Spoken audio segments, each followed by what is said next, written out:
जादुई बांसुरी की कहानी। एक बार एक गरीब लड़का अपने परिवार के साथ एक गांव में रहता था। वह जंगल में जाकर सूखी लकड़ियां बीनता था और फिर उन्हें बाजार में बेचता था। वह लकड़ियां बेचकर जो पैसे मिलते उनसे ही अपने परिवार का पालन पोषण करता था। कभी कभी उसे सूखी लकड़ियां नहीं मिलती थी तो उन्हें भूखे पेट ही सोना पड़ता था।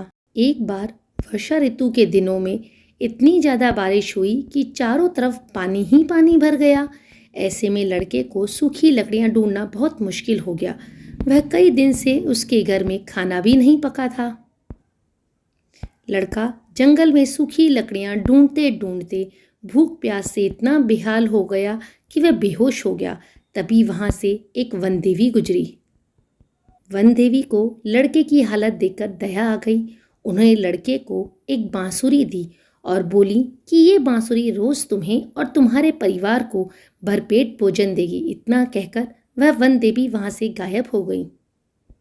लड़के ने बांसुरी को बहुत ही आश्चर्य की नज़र से देखा और हाथ जोड़कर बोला कि हे बांसुरी देवी, मैं कई दिन से भूखा हूँ, मुझे कुछ भोजन दे दीजिए।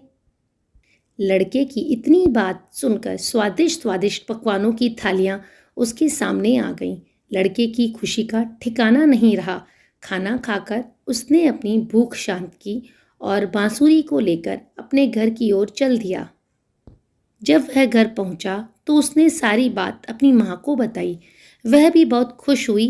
उस दिन पहली बार लड़के और उसके परिवार भर पेट भोजन मिला था।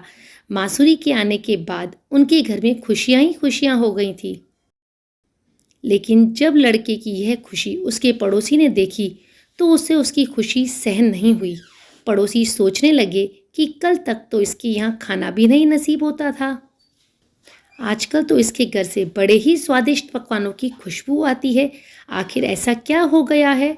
पड़ोसन ने अपने पति से यह बात बताई और कहा कि वह उसके घर जाकर देखकर आए कि मामला आखिर क्या है। अगले ही दिन पड़ोसी लड़के के घर गया। लड़के की माँ ने भोजन का थाल परोसा हुआ था। थाल में सजे हुए पकवानों को देखकर पड़ोसी आश्चर्यचकित हो गया और उसके मुंह में पानी भर आया। वह भी भोजन करने उसके साथ बैठ गया। भोजन करने के बाद उसने लड़के से उसकी खुशहाली का राज पूछा। लड़का बहुत भोला था। उसने अपनी सारी बात पड़ोसी को बता दी कि कैसे उसे जादुई बांसुरी मिली थी और यह सब कुछ जादुई बांसुरी का ही कमाल है जो वन देवी ने उसे दी है। जब लड़के ने पड़ोसी को वह बांसुरी दिखाई तो पड़ोसी के मन में लालच आ गया। उसने ये बात अपनी पत्नी को बताई। तब उसकी पत्नी ने कहा कि हमें ये बांसुरी को हासिल कर लेना चाहिए ताकि हमारे घर में भी ढेर सारी खुशहाली आ सके। बड़ी देर तक सोच विचार के बाद पड़ोसी को एक उपाय सूझा। उन्होंने बाजार से बिल्कुल वैसी ही दिखने वाली एक नई बांसुरी खरीदी जैसी लड़के के पास थी। पड़ोसी लड़के के घर गया और उससे बोला कि उस चमत्कारी बांसुरी को क्या थोड़ी देर के लिए मैं अपने घर ले जा सकता हूँ? मेरी पत्नी भी उस चमत्कारी बांसुरी को देखना चाहती है। लड़का बहुत भोला था। उसने बांसुरी को पड़ोसी के हाथ में थमा दिया। पड़ोसी ने लड़के को बातों में फंसाया और आंख बचाकर वह बाजार से बांसुरी लेकर आए थे उस नकली बांसुरी से उस चमत्कारी बांसुरी को बदल दिया। बेचारा सीधा साधा लड़का, उसे पता भी नहीं चला कि कब उसकी जादुई बांसुरी उसने बदल दी। उसके बाद भी दोनों वहां से चले गए। जब रात हुई और रात को लड़के ने बांसुरी से भोजन मांगा तो उसे कुछ भी नहीं मिला। लड़का और उसके परिवार को समझ ही नहीं आ रहा था कि यह क्या हो रहा है। वे दोनों बहुत देर तक उस बांसुरी से विनती करते रहे पर उन्हें भोजन नहीं मिला। अंत में पूरा परिवार भूखा ही सो गया। देखते ही देखते उनकी गरीबी वापस आ गई। कभी भोजन मिलता तो कभी भूखे पेट ही सोना पड़ता। एक घने जंगल में वह लड़का लकड़ी ढूंढने गया। तब वहां उसकी मुलाकात एक बार फिर वन देवी से हुई। वन देवी के पैर पकड़कर वह बोला कि हे वन देवी, मुझसे ऐसी कौन सी भूल हो गई जो उस बांसुरी ने भोजन देना बंद कर दिया है? अब हम फिर से भूखे मर रहे हैं। वन देवी कुछ देर सोचने लगी और फिर बोली कि क्या तुमने वह बांसुरी किसी को दी थी? लड़का बोला कि हाँ, मैंने वह बांसुरी अपने एक पड़ोसी को दिखाई थी। इतना सुनते ही वन देवी समझ गई कि यह काम पड़ोसी का ही है। लड़के को उन्होंने एक नई और बड़ी जादुई बांसुरी दी और कहा कि यह एक आलसी बांसुरी है। इससे जितना मांगोगे उससे ये दुगना देने की बात तो करेगी लेकिन देगी कुछ भी नहीं। और अगर इससे तुमने गुस्से में कुछ भला बुरा कह दिया तो ये उठकर पिटाई भी करती है। लड़का कुछ समझ नहीं पा रहा था, बस उसने वन देवी की बात को सुना और जैसा उन्होंने कहा वैसा ही करने के लिए सोच लिया। वन देवी बोली कि अपनी ये बांसुरी पड़ोसी को जरूर दिखाना, लेकिन उसे यह मत बताना कि यह एक आलसी बांसुरी है। इससे तुम्हारी चमत्कारी बांसुरी तुम्हें मिल जाएगी। लड़का जब घर लौट आया तो पड़ोसी ने उसके हाथ में एक नई और बड़ी बांसुरी देखी। इस बड़ी बांसुरी को देखकर पड़ोसी के मन में लालच भर आया। उसने लड़के से पूछा कि क्या यह एक नई बांसुरी है।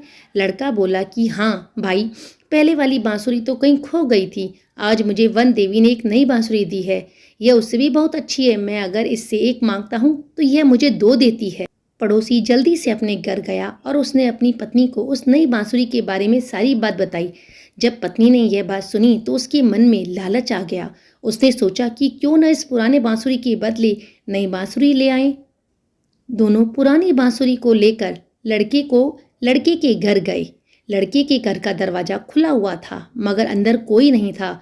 दबे पांव अंदर जाकर उन्होंने नई बांसुरी को उठा लिया और उसकी जगह पुरानी बांसुरी को रख दिया। ऐसा करके वे जल्दी से बाहर आ गए। लड़का चुपचाप छुपकर यह सब देख रहा था। दोनों के जाने के बाद वह बाहर निकला और उसने जल्दी से उस जादुई बांसुरी को छुपा कर रख दिया। अब पड़ोसी और उसकी पत्नी अपने तेज दिमाग पर बहुत ही खुश हो रहे थे।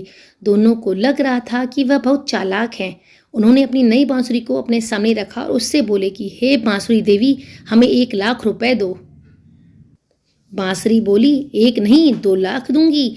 पड़ोसी बड़े खुश हुए और पैसों का इंतजार करने लगे कि पैसे कब आएंगे, लेकिन पैसे आए ही नहीं। थोड़ी देर बाद उन्होंने फिर से बांसुरी से धन मांगा। बांसुरी ने फिर वही जवाब दिया, 1 नहीं 2 दूंगी, लेकिन आया कुछ भी नहीं। अब पड़ोसी को गुस्सा आ गया और दोनों ही चिल्लाकर उस बांसुरी से बोले कि तुम तो एकदम बेकार बांसुरी हो, कुछ भी नहीं देती हो, बस बातें बनाती रहती हो। तुमसे तो अच्छी मेरी पुरानी बांसुरी थी। इतना कहकर पड़ोसी ने उस बांसुरी को उठाया और जोर से जमीन पर दे मारा। परंतु यह क्या हुआ, अचानक से बांसुरी उठकर खड़ी हो गई और उसने पड़ोसी और पड़ोसन की पिटाई करना शुरू कर दिया। भागते भागते बचते बचाते वह दोनों उस लड़के के घर पहुंचे और उससे माफ़ी मांगने लगे और बोले कि भाई, हमें इस जादुई बांसुरी से बचा लो। हमने तुम्हारी बांसुरी चुराने का अपराध किया है, अब हम ऐसा नहीं करेंगे, बस हमें इससे बचा लो। लड़का बोला कि मुझसे वादा करो कि तुम ऐसा फिर कभी नहीं करोगे। पड़ोसी बोले कि हाँ भाई, हम ऐसा कभी नहीं करेंगे, हम वादा करते हैं, बस हमें अभी इस बांसुरी से बचा लो। दोनों हाथ जोड़कर उसके सामने खड़े हो गए। लड़के के कहने पर वह अलसुरी बांसुरी शांत हो गई। पड़ोसी और उसकी पत्नी जान बचाकर वहां से भागे। लड़का अपने परिवार के साथ खुशी खुशी फिर से सुखपूर्वक रहने लगा।